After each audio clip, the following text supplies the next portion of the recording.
Good afternoon from Singapore and to all our friends tuning in from Germany as well. Thank you and welcome to today's session where we'll be talking about 10 years of Industry 4.0, the next wave of innovation and collaboration. My name is Wei Min from SGInnovate, and for those who may know, SGInnovate is a government-backed deep tech investor and company builder whose mission is to help entrepreneurial scientists build deep tech startups that are looking to solve big global problems. Our work also involves building a global community of leaders, thinkers, and doers to drive and scale up deep tech innovations in areas such as AI, healthcare, quantum tech, and autonomous technology across various industries. Going back to today's topic, the term Industry 4.0 was originated from Germany in 2011. It was outlined as new technologies that combine the physical, digital, and biological worlds, impacting all disciplines, economies, and industries by Professor Klaus Schwab in his book, The Fourth Industrial Revolution. We are glad to have partnered with German Entrepreneurship Asia team to bring together a panel of experts to share more about how leading 4.0 economies such as Germany and Singapore are catalyzing the innovation and collaboration towards a smart and human-centered future. For today's webinar, we encourage all attendees to share with us your thoughts on the topic or interact with our speakers by posting your questions in the Q&A tab located at the bottom panel of your screen. Otherwise, feel free to just say hi or do a quick shout out in the chat box below.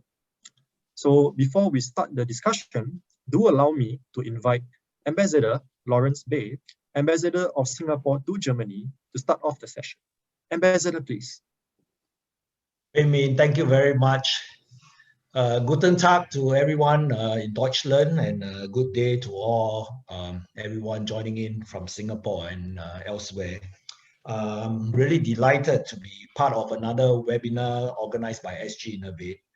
But I think I'm even more delighted by the fact that SGInnovate has been playing a very active role, not only in building bridges between Singapore and Germany, but really I can say, SGInnovate has been strengthening those many bridges, particularly in the area of innovation in an age of Industry 4.0. We just heard a short while ago from Wei Min that Industry 4.0, of course, it's a term that is very widely used these days, but yes, it was coined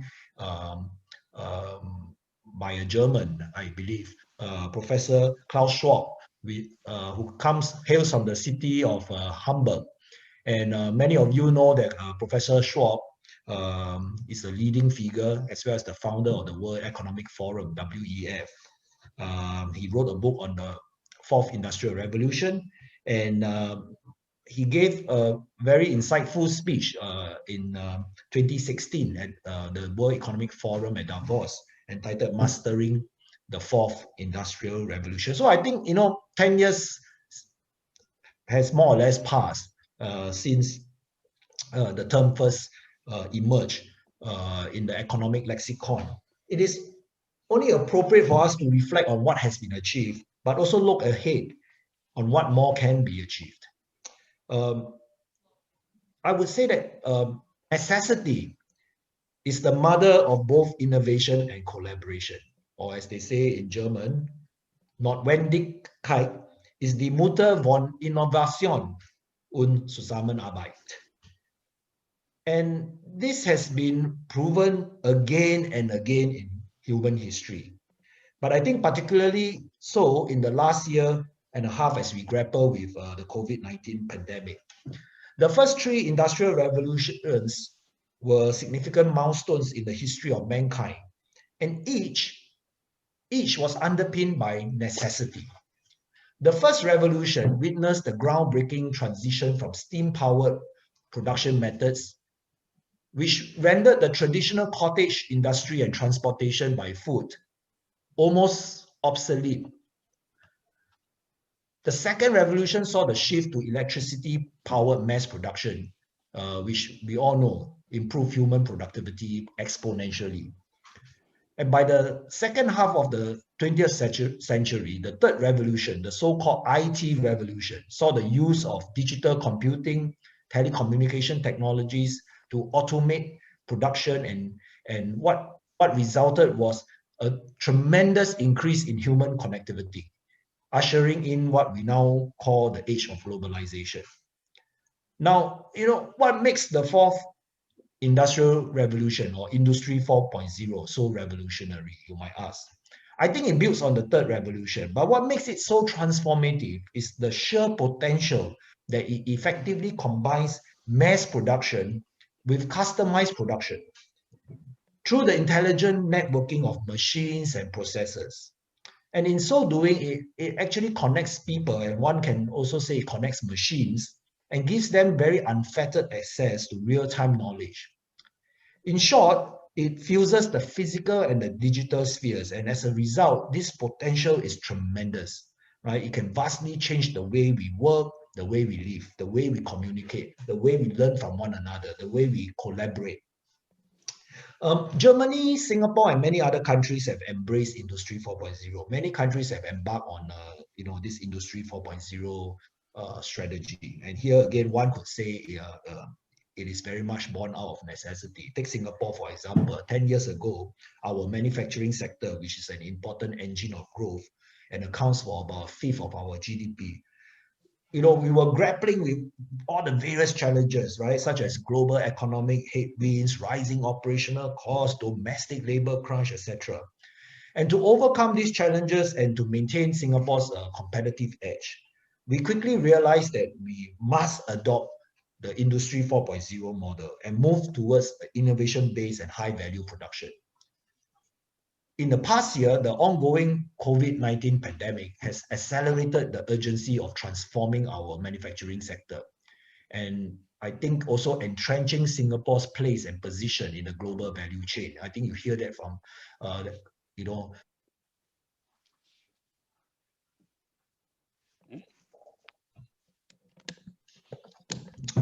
in particular, I think we must act fast to seize the opportunities in emerging bright spots of the economy, such as biomedical, electronics, precision engineering. So in a concerted push to adopt the Industry 4.0 model, the Singapore government has devoted a lot of resources, significant resources to investing in R&D, developing industry transformation, upskilling our workforce. Just last month, the Emerging Stronger Task Force submitted its recommendations on how Singapore could refresh itself, reimagine, reset our economic strategies so that we can stay resilient, stay dynamic, position ourselves, right, for the post-COVID period. And many of these recommendations, if you have a chance to look through it, are very much premised on Industry 4.0 technologies and mindset. And as some of you know very well, Singapore has also announced a 10-year Manufacturing 2030 plan to grow our manufacturing sector by 50%. And a key part of this plan is really to attract leading frontier companies who are leading the fourth industrial revolution. And these companies form the backbone of, I think, many of Singapore's advanced manufacturing ecosystem.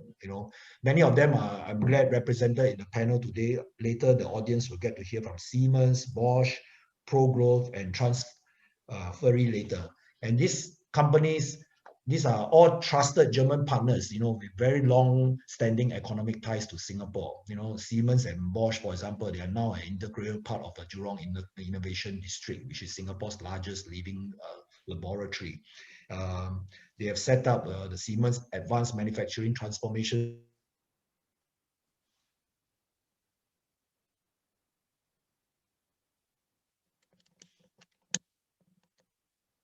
Did we lose him?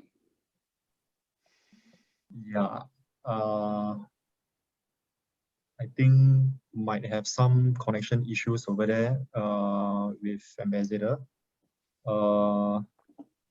Okay, so I think while we wait for Mr. Ambassador to complete his to make sure that his connection is fine, perhaps I can now first invite Mr. Christoph Heller, Deputy Head of Mission, German Embassy in Singapore, for opening remarks as well. Mr. Heller, please. Thank you, Wei Min, for the kind introduction and the opportunity to briefly address the virtual audience on the occasion of today's webinar, co-organized by SGInnovate and German Entrepreneurship Asia. Already 10 years of Industry 4.0. Hard to believe, since Industry 4.0 still is very much a buzzword, a term that still raises attention, a term that has neither lost any of its attraction nor of its relevance. But if we think of it, we surely are living already in midst of a digitized world. From a consumer's perspective, cars are being shared via apps, languages learned online, and music streamed. And the same is true for the industry. 3D printers produce parts for machines, robots assemble them, and entire factories are intelligently connected with one another. These are only a few examples of how digitization has changed the world already, and yet we are still only at the beginning of this transformation process. Germany, with its vital industrial core, its economic backbone, the Mittelstand, and many clever, innovative brains and talents, offers the best structural preconditions for a digitalized economy. Some figures highlight the growing relevance of Germany's Industry 4.0 landscape. By 2020, around 150 billion euro of additional economic growth were generated through Industry 4.0. Companies invest around 40 billion euro per year in Industry 4.0. And 3 in 4 German manufacturing companies use smart solutions and services. Interesting enough, the COVID pandemic seems to have further driven Industry 4.0. Many industries affected by COVID-19 are focusing now on remote, efficient, and automated processes throughout their organizations. The disruption of supply chains, in particular at the beginning of the COVID-19 crisis, has led industries to reflect more on digitization along value chains. Now, where does Singapore come into the picture? With its smart nation approach, Singapore is in the midst of transforming its economy and thereby enhancing both productivity and competitivity. In this context, Germany and Singapore are ideal partners to push their respective digital agendas. Singapore provides an ideal environment, in particular for young and innovative companies. These are the companies that are considerably drive forward digital transformation. Startups are willing to take risks. They are dynamic and flexible. They develop digital solutions and business models that can be quickly brought to scale. One such company that leverages synergies between public and private sector for the benefit of startups is German Entrepreneurship Asia. They are an innovation service provider specialized in building collaboration structures between governments, corporates, investors, and startups in the innovation ecosystem of Asia and Europe. German Entrepreneurship Asia is responsible for the execution of German Accelerator within Asia, a program funded by the German Federal Ministry of Economic Affairs and Energy to empower high potential German startups to discover and access markets in this region of the world. At the same time, through Scala 8, a tailored service backed by Enterprise Singapore, German Entrepreneurship Asia assists startups and small medium enterprises from Singapore to explore, prepare, and access Germany and its market. Through both programs, German Entrepreneurship Asia has supported over 100 German and Singaporean startups to bring their expertise to Asia and to the German market. Coming to an end, I very much look forward to the panel discussion, which is to follow now. 10 years of Industry 4.0, the next wave of innovation and collaboration. I'm curious to learn more about emerging technologies that will power our future economy and how leading Industry 4.0 economies such as Germany and Singapore are catalyzing innovation and collaboration towards a smart and human-centered future. Thank you very much for your attention. Mr. Hellier. With no further ado, do allow me to pass the time to Dr. Andreas Liebo, Managing Director of Unternehmertum Applied AI Initiative, to start the panel discussion. Andreas, please. Thank you. So very warm welcome also from my side. I'm very happy to be here today in this discussion around 10 years of Industry 4.0, next wave of innovation and collaboration. And we're talking today about deep tech and innovation, and this is also the very core of the collaboration between SGInnovate and Unternehmertum and the Applied AI Initiative. So maybe a quick word from my side before I quickly hand over to the panelists and we start the panel discussion. So Unternehmertum is one of the largest entrepreneurship centers in Europe, and with that also very closely connection to the German entrepreneurship. My personal focus is actually on industrial AI, which is very much connected to this whole topic of Industry 4.0. So I'm really looking forward to the panel discussion. And with that, I would like to hand over to Ashish. Maybe you explain a little bit about what you're doing and what's your personal connect to Industry 4.0. Sure, thank you so much for the introduction there. I mean, basically, my company is called Transify. What we do is we essentially provide truly wireless industrial IoT solutions for a wireless sort of world of IoT, removing power needs as well, so wireless power plus also wireless data as well on top of IoT scalability. Now, I've been part of Industry 4.0 since my first job, really. I mean, I started in National Instruments back in 2007. We've been talking about sensorization, wireless sensors, and IoT for a longest time.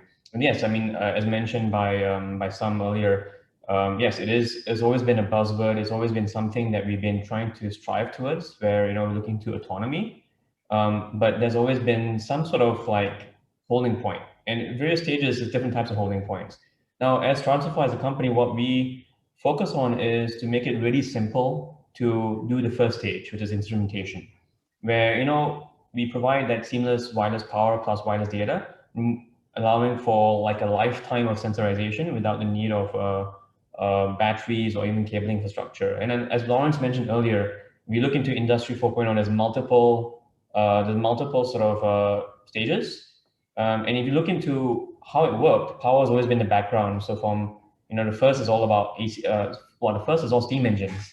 Second is AC distribution. Third is inverter controls.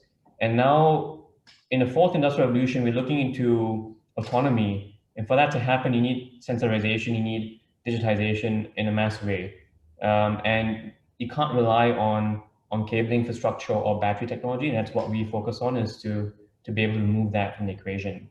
And yeah, there's a lot I can talk about, but I think I will hand it over to everyone else. Yeah. Yes, perfect. Thank you, Ashish, for your introduction, and I'm very happy to have you on the panel. The next panelist is Dr. Carsten Heuser, the VP of Additive Manufacturing in Siemens Digital Industries. So I'm happy to have you here, and maybe you say a little bit about what's your connection to Industry 4.0. Thanks, Andreas. It's an honor, and I'm delighted to join this session here with this roughly 100 participants. So welcome from Germany. As Andreas already mentioned, I'm heading the additive manufacturing activities, and this is my connection to Industry 4.0. So we within Siemens, we have this in our DNA, and additive manufacturing, 3D printing, is one of the digital native technologies. So it all comes that we support machine builder or producer or designer for this kind of 3D printed parts. And we are supporting them with an end-to-end automated chain with software. We are supporting our customers with automation on the shop floor, inside the machine, connecting the machine, using the data. And this is pure Industry 4.0 technology, which is changing as well the way we innovate, and coming to this topic of additive manufacturing, which is really revolutionizing the way of production, design, as well as new business models. Thank you. I think very interesting background, and there will be surely quite a few questions also around this topic of additive manufacturing and the connection. Our next panelist is Roland Keller, the regional president of Bosch Rexroth Asian. And I'm very happy to have you here, and I hand over to you to introduce yourself and your connection to Industry 4.0. Yep. Thank you, Andreas. Good morning, good afternoon to the participants, to the colleagues here in the call. My name is Roland Keller. I'm with Bosch Rexroth for almost 30 years now. And I consider myself a child of the third industrial revolution. I'm a controls engineer, automation. So that's where I grew up with. And I think the question at some point was also from you, Andreas, when we engaged first time with the I 4.0 topic was when I was working before I came to ASEAN, to Singapore. I was working in Africa and starting a design thinking workshop with Leaper and SAP, how we realize the mining I 4.0 idea. Yeah, and before that, I have to say in China, I didn't touch it so much. It was more about really the third industrial revolution. When I went there in 2005, the term wasn't born. And also the US in 99, I did not see that coming yet. Yeah, but for the few years now, this term has become reality. And for us, we are a company, we provide drive solutions, whether it is a 3D printing machine where we're then providing the drives for it and the hardware. It is really about getting adoption of this term, Industrial 4.0. We have our clear vision of this factory of the future, where you only have to fix things like the walls and the ceiling and the floor. The rest is ideally mobile. Data are coming wireless, like Ashish was just mentioning it. Yeah, the power comes in, we are induction. So that is this vision, and we're trying to bring this to life. That's what our mission is. That's what we are also then have realized here in collaboration with several parties, driven also and funded by the government, I have to say. So big support from that side. I remember vividly when Lawrence was visiting us in 2019 on the Hannover Fair, taking a glimpse at our vision of this factory of the future and making that reality, not only moving things, but innovating further. That is really what we're for the customer benefit in the end of the day. Yeah, and I think it was mentioned before in the beginning from Lawrence that necessity drives it. We are also a hydraulic company where if there's no pressure, then there's no movement. Yeah. So I think Singapore and Germany in particular are countries where there is pressure. There is high pressure in terms of cost, in terms of efficiency, productivity, but also from the user expectation of individual solutions, yeah, customizing, you mentioned it, in difference to mass production. And that all creates this pressure that I think we have all opportunity to pick up and channel it into the right direction to make I 4.0 reality, to cater to that. Thank you. Thanks for your introduction. Also there, I think we will come back to the point of pressure, also the different pressures we have in Asia compared to Europe. And I think there will be some interesting thoughts about it. Our last panelist is Thomas Kirchner, who is the founder of a startup called ProGlove, the second startup that we have here in this round today. Very happy to have you here, especially because we are quite close to each other, as ProGlove was a startup that also was at Unternehmertum from the beginning. So very happy to have you here and look forward to your introduction. Well, thank you, Andreas.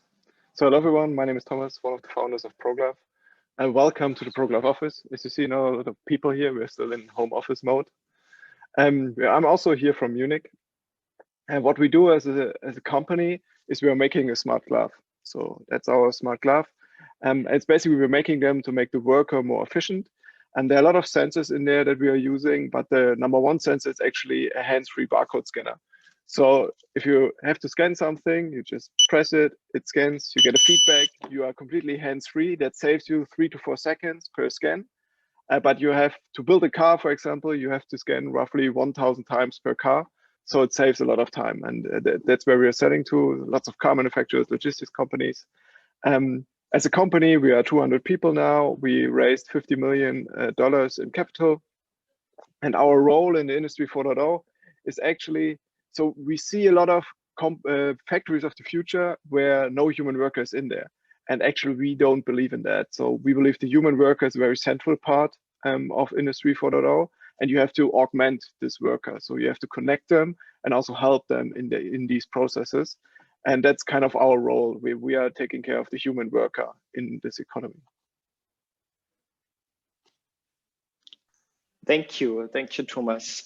So before we really start with the panel, just for everyone here in the audience, feel free to send in and hand in questions at any time. Please make sure that you send the questions also at the panelists so that we can actually see the questions. I think there's a difference between the listeners to the panelists. So please make sure that you actually send your comments in the chat also to us here in the panel. But then obviously we are very happy to discuss also your questions.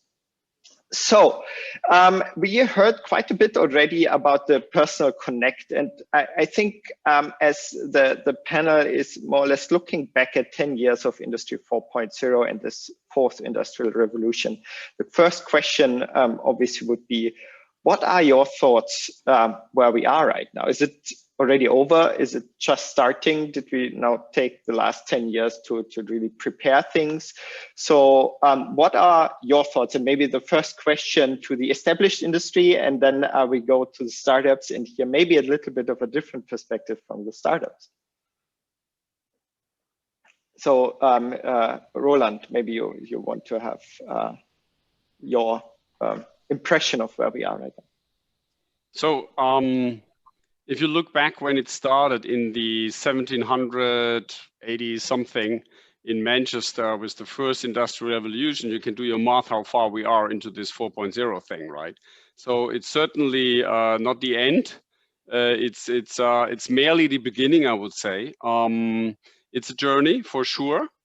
And it's about us to shape it, and it will be the circumstances that at once will influence it, like you mentioned already. Pressure from whatever events, call it COVID, yeah, call it cost, yeah, will be one thing. The other element that I believe are really important, and I think it was already mentioned by Thomas, I really very much like it. I 4.0 is has to be understood with the human at center, yeah, and it's about collaboration more than anything. I remember vividly when we walked into the Singapore Polytechnic and they were setting up the I4.0 central control room, and I was telling them that actually in Germany they put it in that display, they put it in the middle of the manufacturing line, so the worker himself could be informed what's going wrong and to address it right and then and there. Yeah, so to really empower the human being more than anything. And but I do not see that this is widely understood, that it's widely adopted, and I believe really that's what we're working on. It's really driving this adoption to get the people on board. To take away the fear, to make it understood how it's meant to be working, how we see it going to realize this vision of this factory of the future, yeah? To make things more productive, to be able to individualize at a level that we've never been able to. Thank you. Carsten, any thoughts from your side? I think we have reached quite a lot already in the last 10 years. If you take just some examples in just take the vaccines. So if you look on how fast it was possible of BioNTech to develop vaccines and bring into production, this is as a never thought short time period. This was only possible because Industry 4.0 technology helped them, and we especially have been engaged with BioNTech on this to make it possible in this such a short time frame to scale it up. Another example personally is I'm wearing 3D printed shoes. I'm wearing a 3D printed cycling helmet. So it's already there in the everyday. And however, if you look how many people are understanding and working it, and how many people we need to take and to transform, educate, reskill, bring into this technology, this is enormous. And we are just at the beginning there. If you run through many factories, you will see there's, we have a lot of processes, we have a lot of steps in our production, which is not autonomous, it's not fully automated, this is not fully productive. So we are at an early stage as well. If you see data, I think the last 10 years was dominated by collecting data, but the next 10 years will be dominated by have smart algorithms to make something good, human-centered out of these data. And it's all around, and I agree with the others and the ambassador, it's a necessity. Industry 4.0 is not a value in itself, it's a necessity that you need to generate something human-centered as a value. This might be something good for climate change. This might be something good in medical industry. This might be something in mass production, better products, or spare parts on demand, or all this kind of stuff. This is at the end the value. The Industry 4.0 technologies like 3D printing, like artificial intelligence, this is just a toolbox you can lever if you need to make this kind of human-centric value happen in the different areas. I think that's two very, very good and relevant key points that you just mentioned, this human centricity, and on the other hand, the data and the data collection, which is perfect handover to our startups, because one is really working very much on this augmentation of humans and connection of humans to Industry 4.0, and the other one is working on making data accessible and available in the industry. So maybe Ashish, to start with you. We just heard from Carsten that we used the last 10 years to collect data, and obviously that's your job. So how do we now make use of it, and where do you see where we are, and what's the way to go for that? I mean, I think data collection has always been sort of like in silos as well. So yeah, I mean, definitely we've been collecting data, I've been trying to figure it out. I think in the end of the day, when I split up Industry 4.0 in the current state or where we're at, you know, there's different stages. You have the adoption stage. I always look into the innovation curve for any new technology rollout. So you remember that, you know, you kind of look into the adoption stage, you look into the early majority, late majority, and kind of where we're at in this technology perspective, and also as an industry too. And you know, I definitely see from Transify's perspective, you know, we've passed the adoption stage. You know, we have autonomy, we have autonomous systems, a lot of discrete manufacturing. So basically, you know, having robotics all around, but all kind of discretely working on stuff. But where I think we are struggling a bit with is the early majority, where we're focusing a lot more. There's a lot more focus on ROI. Yes, data for sure. That kind of is part of the ROI perspective, being able to understand how to react, how to optimize. But in the end of the day, it also costs a lot of money to even extract the data. So individuals or countries or at least factories are constantly kind of creating their own data sets. It is not shared data. It's not data that's available online. It's not like, you know, this machine that is about 6 years old has this sort of vibration analysis that we can follow and figure out. So that's not really the case right now. It's basically you go in there, you have to put your own sensors on it, be able to collect that data, get that information, create your baselines, then be able to start visualizing and optimizing. So we are still, I believe it is still in the stage of early majority. Data is accessible, but again, it's very separate in silos. So everyone basically, or every company has to spend a lot of money, time, effort in sensorization. And that's what we've seen in Transify itself. That's the reason why we have focused a lot on making it easy and quicker to be able to deploy these sensor solutions without any, you know, worrying about, you know, power and batteries. Just get it out there within 30 minutes and be able to collect data straight away. So I think we're still at the stage of early majority, but I don't know if that makes sense. Yeah. Yeah, definitely. Thank you. They're like talking about data and about sensors and about the infrastructure. There's one infrastructure that's already there in the plants, in the manufacturing, which is the humans, and the humans can easily make use of some information that they receive and make use of that technology. So Thomas, where do you see Industry 4.0 and what's about to come? So I mean, Industry 4.0 is 10 years old. My company is 7 years old. So it's kind of, we were founded in the middle of it, and we grew a lot in the last years. So obviously, customers are open for that. So we consider ourselves the Industry 4.0 solution.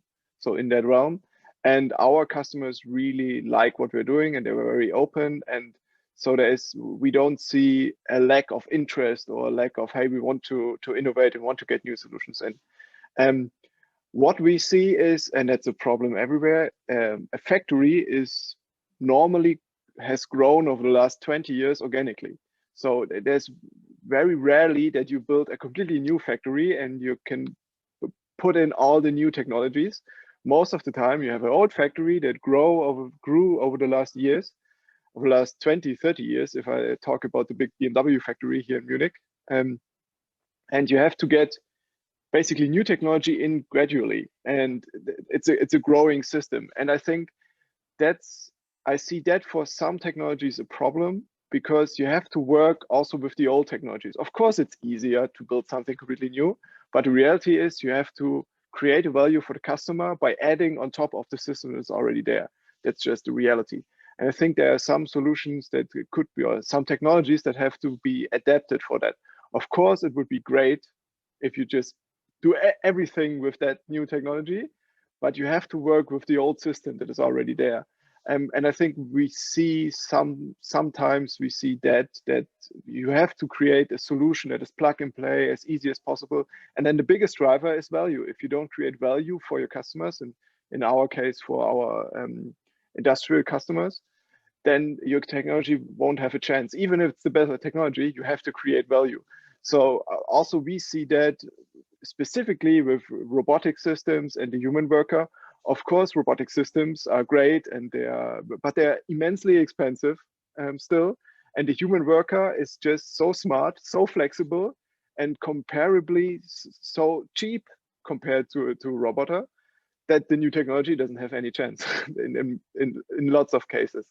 So I think that's what we see. So if we create value continuously, create new solutions, I think we will make big steps, but it's going to take time. Thank you. You both talked about value, and Ashish, you mentioned the challenge is the ROI. And Carsten, you started with, well, we spent now the last 10 years of collecting data. So maybe what was there any value being created in the last couple of years through Industry 4.0? Do we now see the value that we can create and that we now really talk about ROI? And maybe we again start with the existing or the long established companies, Siemens and Bosch. Like if you work with companies where you start really industrializing these processes, do you see value being created, and what's the main benefits of Industry 4.0 so far?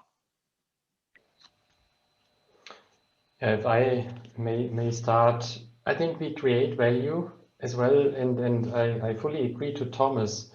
Siemens itself, we have a lot of factories, and it took us quite a time to find out now what is the return of invest in our factories to make use of the data, have algorithms done. I think we learned that in the last years. It gained productivity, energy reduction, so we could improve our output of the factories, products became cheaper. So a lot of value was generated, and people learned to work with this in a continuous mode as well in these legacy phases. But there was one essential topic, and this was not top-down sending some people in and converting a factory into Industry 4.0. It was to get people like in this previously in the lean mode, motivated on the shop floor with small groups to consider how you can now improve your area of work. And this was, I think, the key for us in Siemens, to work with the worker, with the factory manager on really incrementally improving the shop floor. And this was the key for the factories. But on the other side, on mass customization, you see the value if you look into ortheses, into protheses, into products which can be produced only because of Industry 4.0 on a fully mass customized way. It's just something like this here. You can produce midsoles which have a better performance. You can produce stuff for e-cars having better flow optimization to reduce power consumption or speeding up the charging of an electric car. So by this, I think, for example, in my area of additive manufacturing, this brings a lot of value in many, many different areas. And you need to educate people. And the ambassador, before he got stepped out or kicked out because of network connection, he was just mentioning that we started an advanced manufacturing transformation center in Singapore to really work with the ecosystem, academia, startups, enterprises, service provider, medical, other mobility, energy industries. We started to build the ecosystem and transform it locally. You need to do it in all the different areas. We are operating in the meantime 6 AM hubs around the world. Munich here in Germany is a big important hub for additive manufacturing, but as well Singapore for the whole Asian region. And this is where people come together and then collaborate with each other, building up, learning from each other to accelerate this.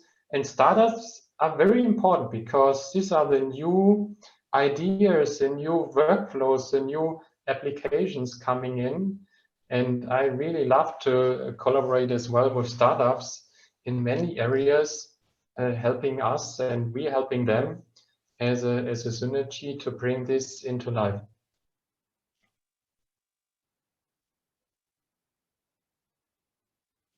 You're muted. So yes, thank you. Any thoughts from your side, Roland? Yeah. So I think the challenge for a big operation is always to transition, to transition from the manufacturing or from whatever you've been doing today into what you need to do tomorrow. And what got us here is not what will get us there. So I think this understanding of corporations is important to keep on going. I mean, Rexroth last year turned 225 years old, and we haven't been doing what we're doing today 225 years ago. And so this constantly drive of adopting new ideas, new methods, new ways of doing, got to be entrenched in the organization. Yeah, so it's a cultural thing. Yeah, and that you have to get going, and you have to actually invest and maintain. And it is not, at this point at least, for the large operation, it's not an endeavor which brings in a big amount of ROI, like Ashish just mentioned. Yeah, it is a topic to get that going, and so it's very much needed and to foster it in different ways. Yeah, and so this is where those centers come into place, like Carsten mentioned. I think is an absolute necessity, because I only believe in collaboration you can drive this topic, I 4.0, advanced manufacturing, realizing the factory of the future, to a level where it's supposed to be. Yeah, it will not be one individual company that is will be able to manage this. It's gonna be the collaboration. Yeah, and I believe that will determine also the success of these endeavors. Yeah, and so it is how should I say, it is for a large operation, it is fostered, it's understood on the high management. Is it a revenue generator? Yes. Is it making a lot of money? No, I can tell you not, certainly not. But it is for our own benefit already. I always like to say we need to take our own medicine, and we do. it is enabling us to produce a higher variety at smaller batches. And I very much agree to this statement that it is the most traction, I believe, you will actually get from transforming existing operations, existing manufacturing locations, piece by piece. Not big green field approach, but really this piece by piece is typically what you will encounter. And that's what we're about to foster in collaboration. Thank you. Maybe Thomas, because what we now talked about was this kind of brownfield transformation approach, and talking about education of people and building centers or areas where you can experience this technology. How do you see and what's your experience when you interact with the people that use your products?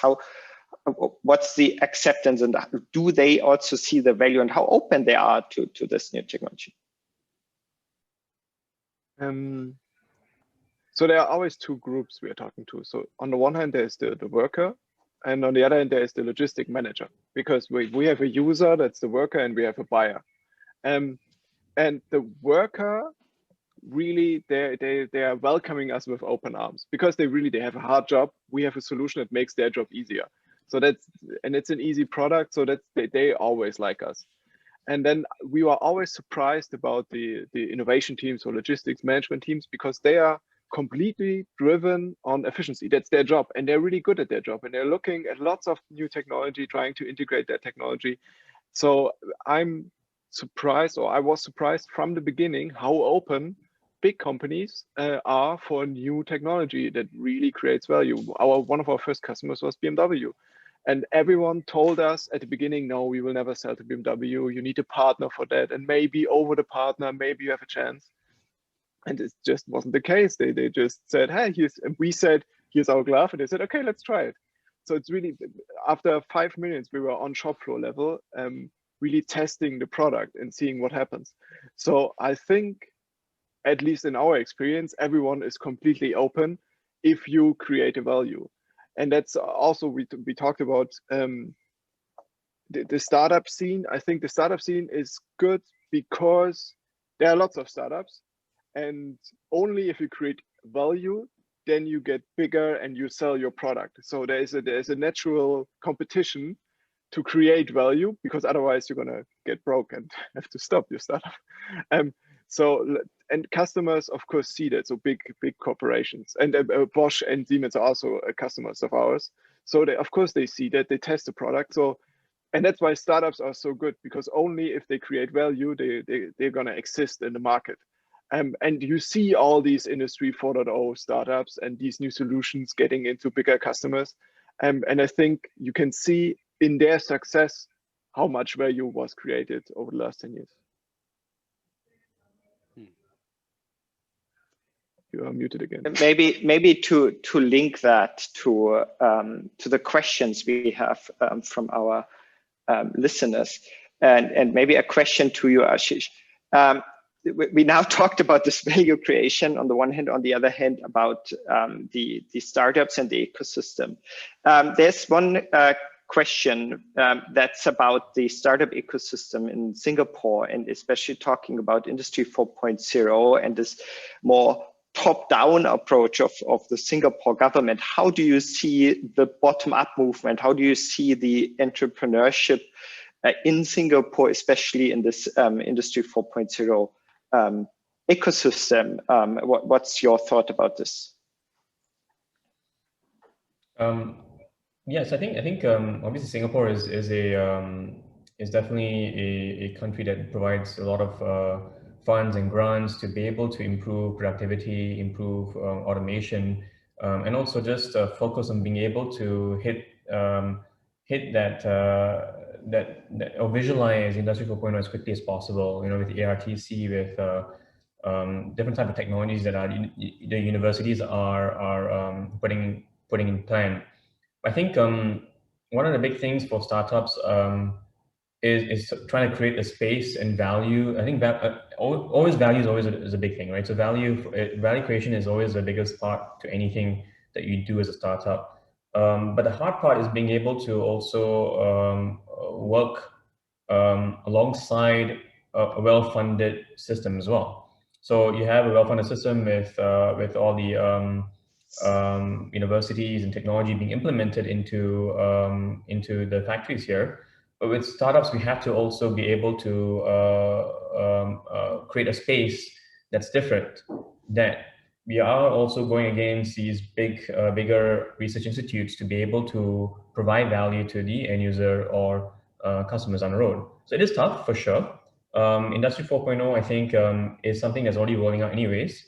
For startups to be able to add value, there's a lot of as a small sort of it's a small country, small demand, but also a lot of high quality players involved to be able to add technology. So that's tough in that perspective. So value is a big thing.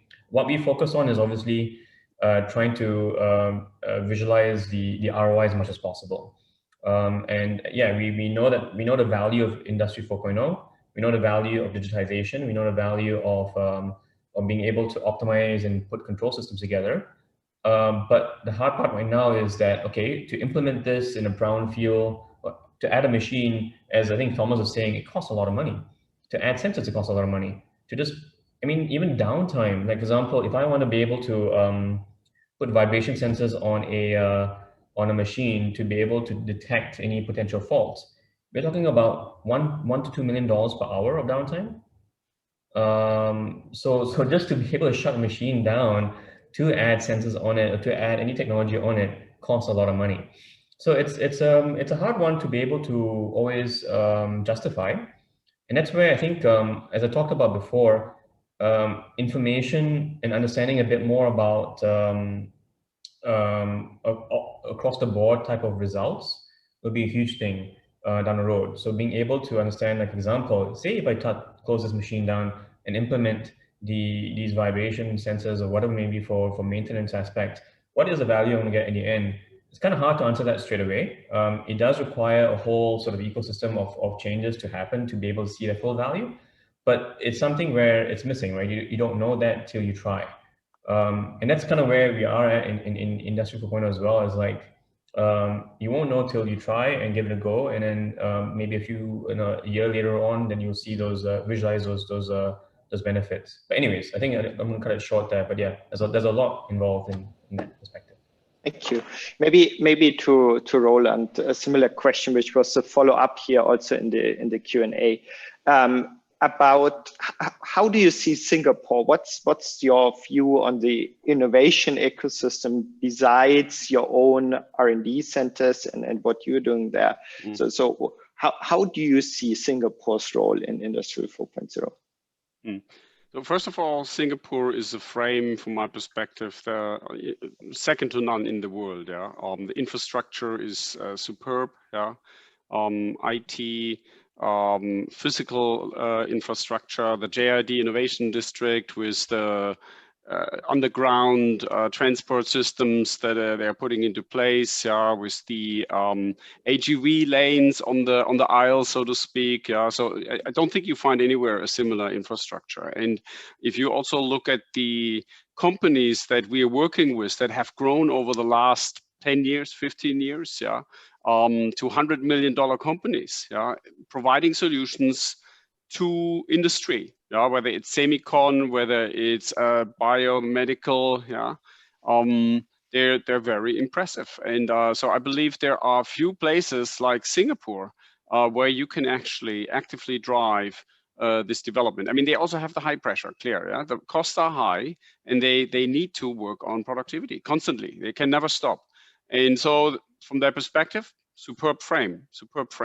And with the institutions, with the education system surrounding it, whether it's vocational or whether it's uni, yeah, I think within kilometers, you have this all together to really shape that.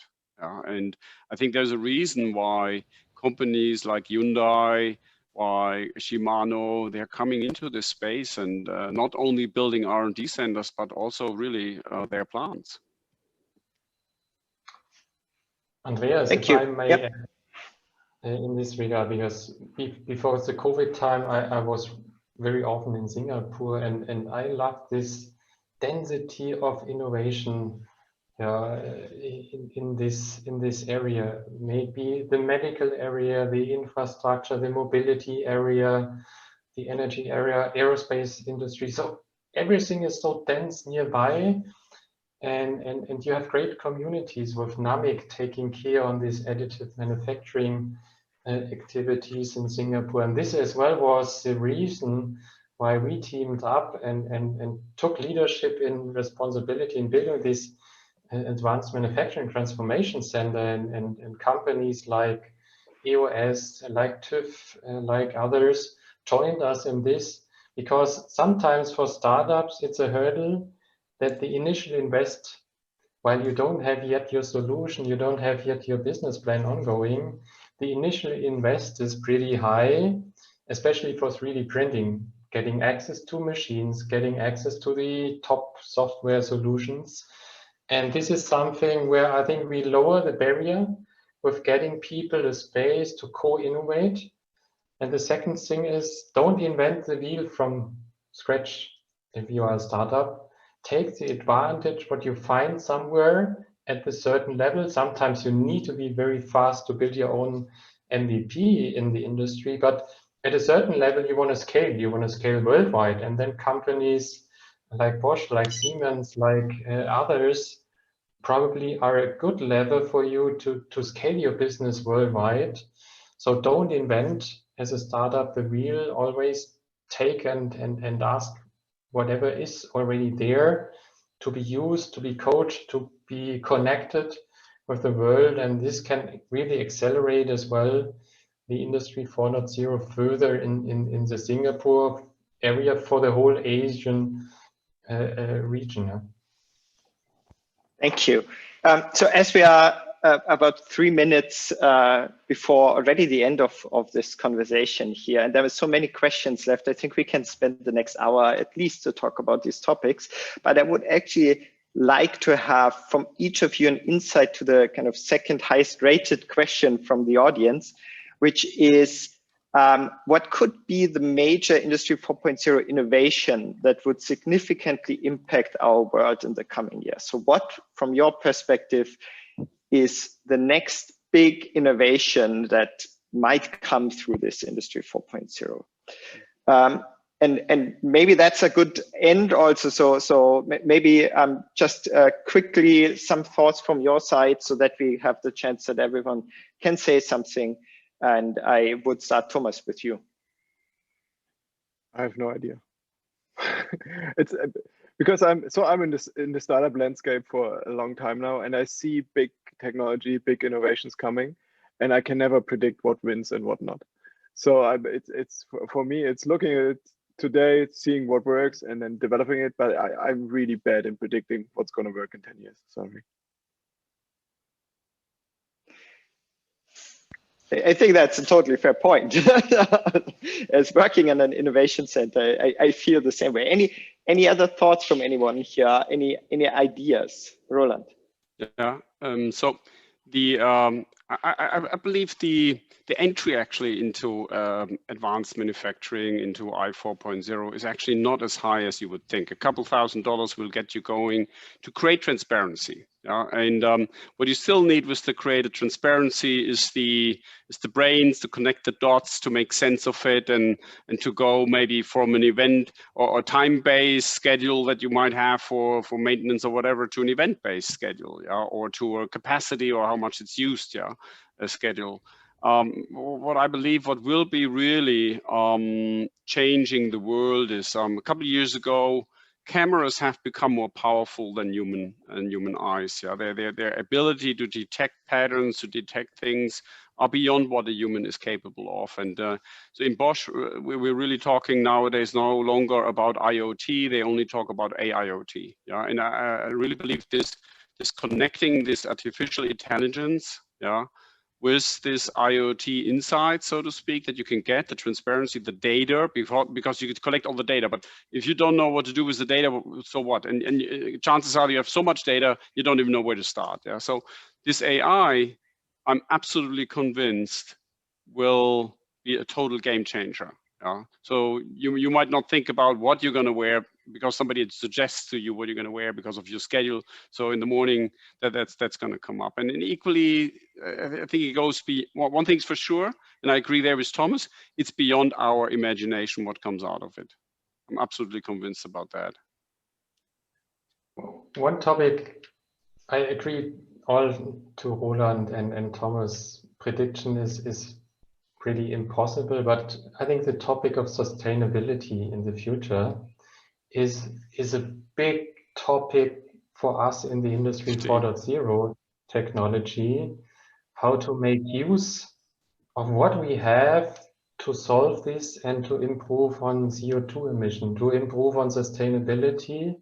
This is, I think, for the next 5 to 10 years, one of the most important topics, and a lot of startups hopefully will come up in this area, as well as our big enterprise companies, and contributing with sustainable innovations into this for a world we want to live in tomorrow. And this is something, I think, a lot of space where we can use of data, of technologies as well in future in all areas of the world. Good point. Yeah, I mean, I think it's always very hard to predict the future in a lot of areas, but I think in the end of the day, a lot of it's down to just kind of creating baselines. Baseline, there's a lot of information out there, there's a lot of data out there, there's a lot of information in which companies have already implemented a lot of data capturing. But yet it's still, again, I'm going back to the perspective of silos, right? So there are silos of data out there, but it's not really shared, it's not really free data. It's very hard to be able to even if I want to be able to improve within my own factory, some sort of like automation system, or be able to reduce maintenance costs in certain areas and automate prediction of faults. All this, if this data was all available from different factories or different sort of companies, we would be able to actually get this done quite quickly. I mean, to be honest, we don't even have to worry so much about everyone doing AI. Why not have a baseline already out there and shared? And then, it's all about just really implementing it and being able to visualize the ROI based on the baseline that's already out there. So it's something where I think there's not much of a sharing economy within the industry 4.0 sort of realm. Everyone's kind of doing its own thing.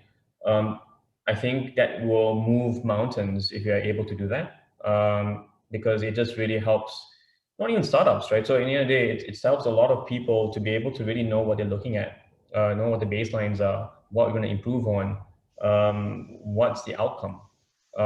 Instead of saying, okay, fine, let's assume that this is an outcome. Let's just put a few digitization sensors there. Let's just capture data. Let my AI system figure it out, and then we'll get something hopefully out of it, right? So it's something which is a bit difficult to visualize even with AI. And I think one aspect that will be quite exciting is the ability to have access to data, what people have proven, what people have seen, what sort of values they got out of it, and how to use that as a benchmark and baseline for other factories out there. That's my thought process. Thank you. And it's obviously also us that define the future and that influence the way how we use the technology. And I think that's also the answer to Raymond Tam, who asked about monitoring and tracking of people and what's what do we want with that technology. It's actually about us and how we use that technology. So thank you to all panelists here. We are 4 minutes over time already.